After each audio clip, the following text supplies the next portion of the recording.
हम लोगों की यहाँ prelude to the Hornbill festival, जो ऑटम फेस्टिवल कहते हैं हम, यहाँ दिल्ली में नागालैंड हाउस एपीजे अब्दुल कलाम कल 24 अक्टूबर शाम की 7 बजे से शुरू होगा। ओपनिंग कार्यक्रम रहेंगे और 25 अक्टूबर के दिन तक पूरा शाम तक रहेंगे। तो आप सबको निमंत्रण है। ये हॉर्नबिल फेस्टिवल एक बहुत अनोखा जनजाति आदिवासी फेस्टिवल है, मगर आज के समय में हमारी प्राचीन इतिहास और संस्कृति और हम लोगों की सोच विचार और हमारी परंपरा, चाहे वो सिर्फ अपना आभूषण के द्वारा नहीं, मगर अपना संस्कृति, आर्ट्स, क्राफ्ट्स और इन सब विषयों को लेके थोड़ा सा झलक हम यहाँ नागालैंड भवन में, यहाँ एपीजे अब्दुल कलाम में हर साल हम लोग रखते हैं। यहाँ अभी तीसरा prelude to the Hornbill festival है, ऑटम फेस्टिवल, और यहाँ दिल्ली वासियों को और आप सबों को निमंत्रण है आके थोड़ा सा नागालैंड देखने के लिए। मैं अपना मुख्यमंत्री श्री नेफ्यू रियो उनकी तरफ से और नागालैंड प्रदेश की पर्यटन विभाग और सब अन्य विभागों की तरफ से आप सबों को निमंत्रण देता हूँ कि इस फेस्टिवल की भागीदार होइए और नागा समाज की आज का मॉडर्न कंटेम्परेरी सोच विचार के साथ किस तरह हम लोग अपना संस्कृति और परंपराओं को लेके एक साथ खान पान हो और अपना वस्त्र हो, अपने जो संस्कृति हो, उसके विषय में एक अच्छा सम्मेलन होता है। तो 1 से 10 तारीख दिसंबर को इस बार 26वां हॉर्नबिल फेस्टिवल होने वाला है। 1 to 10th of December will be the 26th edition of the Hornbill Festival। इसको हम हमेशा कहते हैं कि पूर्वोत्तर में अगर कोई त्यौहार, अगर कोई फेस्टिवल है जनजातियों का, तो हॉर्नबिल फेस्टिवल को फेस्टिवलों का माँ सम्मान होता है। फेस्टिवल ऑफ फेस्टिवल्स कहते हैं। 17 अलग अलग जनजाति है नागालैंड प्रदेश में और नॉन नागा लोग भी रहते हैं वहाँ, मगर ये जनजातियों का एक सम्मेलन होता है। सिर्फ एक ट्राइबल फेस्टिवल के रूप से नहीं, एक यूनिक फेस्टिवल है। हम आज सब प्रेस और मीडिया को कहेंगे तो नहीं होगा, आपको आना चाहिए और वहाँ का वातावरण को महसूस करना चाहिए। वहाँ की त्यौहार जो ट्राइबल फेस्टिवल हॉर्नबिल फेस्टिवल है, इसमें आप लोग सब भागीदार होना चाहिए। आने के समय थोड़ा सा बातें होता है, चूँकि हम जनजाति लोग हैं, इनर लाइन परमिट चाहिए होता है जो नॉन नागा नॉन ट्राइबल हो, मगर आज के दिन में हिंदुस्तान में, भारत में यूपीआई का पेमेंट हो सकते हैं। आपका बैंक का लॉगिन आप यहाँ घर में बैठे हुए मोबाइल में कर सकते हैं, तो इनर लाइन परमिट को आप मिलना कोई मुश्किल नहीं है। ये इनर लाइन परमिट देश से अलग करने के लिए नहीं, वहाँ की संस्कृति, वहाँ की लोगों को और वहाँ की समाज को बचाने के लिए इनर लाइन परमिट वो मांगा जाता है।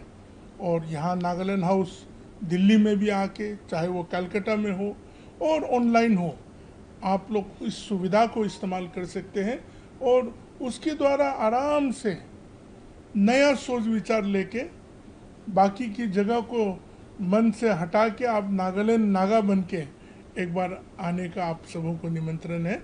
और कुछ प्रश्न है तो मैं लूँगा। हॉर्नबिल फेस्टिवल के बाद जो फेस्टिवल है, तो टूरिज्म का जो आप लोगों का परसेंटेज है, डोमेस्टिक एंड जो फॉरेन टूरिज्म है, वो परसेंटेज में कितना बढ़ा हुआ है 2-3 साल का जो आंकड़ा होगा? नहीं, कंप्लीट करेक्ट स्टैटिस्टिक्स देने में मुश्किल होता है, मगर सिर्फ 1 से 10 तारीख तक में करीबन 3 लाख लोग डोमेस्टिक और फॉरेन टूरिस्ट आते हैं। अभी बहुत लोग आ ही जाता है, हम लोग सबको तो निरंतरण करके लेके नहीं जा सकते हैं, मगर हॉर्नबिल फेस्टिवल एक बहुत ही बड़ा फेस्टिवल है। तो लास्ट ईयर का फुटफॉल कितना था और इस बार आप लोग कितना उम्मीद कर रहे हैं? स्टैटिस्टिक्स 2 लाख करीबन 60,000 70,000 है लास्ट ईयर का 10 दिन में। नागालैंड जैसा प्रदेश में जहाँ की आबादी 19-20 लाख हो, 10 दिन में 2-3 लाख आदमी आ जाए तो हमारे लिए संभालने में भी मुश्किल होते हैं। हम तो ये चाहते हैं, नागालैंड प्रदेश का जो टूरिज्म पॉलिसी है, हम चाहते हैं कि वो लोग आए जो अनुभव करना चाहते हो। ये नहीं कि धनवान आदमी ही आना चाहिए या गरीब नहीं आना चाहिए या देहातों से या शहरों से नहीं आना चाहिए, ऐसा नहीं। जो नागालैंड को अनुभव करना चाहते हो, जो एक्सपीरियंस लेना चाहते हो, वो लोग आए। जो एनवायरनमेंट को उच्च स्तर में रखते हो, उन लोग आए। जो गंदगी ना करे, वो लोग आए। वहाँ की वातावरण को एहसास करे और वहाँ से अपने आप को प्रेरित करके अपने देश के विभिन्न राज्यों में आके उस तरह का वातावरण बनाने की कोशिश करें।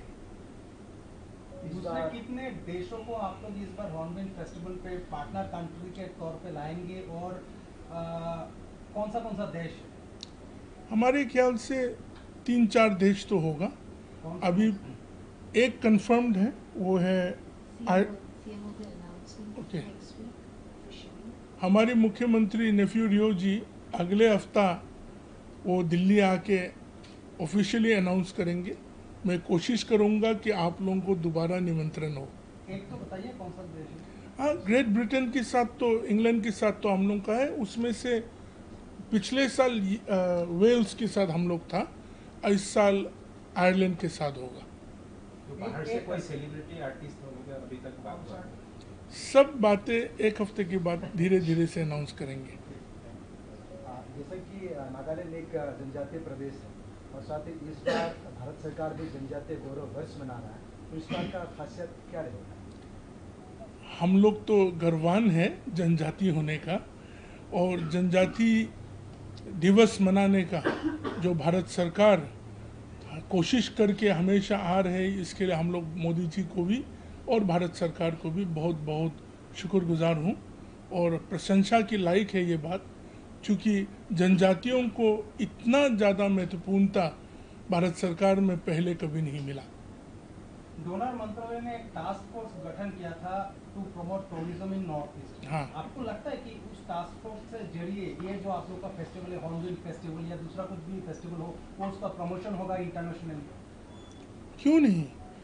डोनर मंत्रालय जो अभी ज्योतिरादित्य सिंधिया जी के द्वारा टास्क फोर्स फॉर टूरिज्म चल रहा है, उस विषय में हम नागालैंड प्रदेश भी मंत्रालय के साथ, डोनर के साथ और सिंधिया जी के साथ हम लोगों का बहुत बार बैठक हुआ है और उसको आगे ले जाने के लिए हर कोशिश ले जा रहा है। उनकी जो नेतृत्व है वो माइन्यूटली, वो हर एक चीज़ को वो अपने सोच विचार में लेते हैं।